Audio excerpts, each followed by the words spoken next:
Alhamdulillahirabbil alamin wassalatu wassalamu ala asyrafil anbiya'i wal mursalin wa ala alihi washabihi ajmain. Amma ba'd. Telah kita panjatkan puja dan puji syukur atas kehadirat Allah Subhanahu wa taala yang telah memberi kita nikmat dan umur panjang sehingga kita dapat berkumpul. Allah.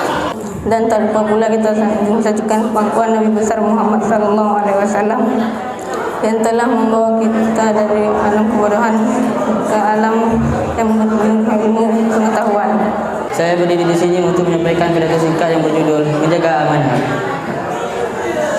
Sebagai orang yang beriman, kita berkewajiban menjaga amanah dengan yang sebaik-baiknya.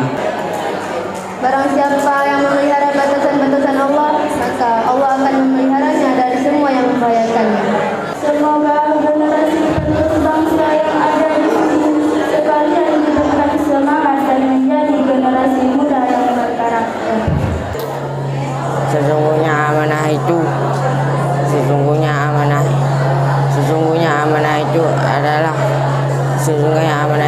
sifat untuk dalam hal-hal yang baik, dalam hal-hal beribadah dan dalam hal-hal menjalankan perintah Allah. Seperti sabda Rasulullah, carilah ilmu mulai dari buaya hingga liang lahat. Lantas siapakah yang akan menggantikan mereka?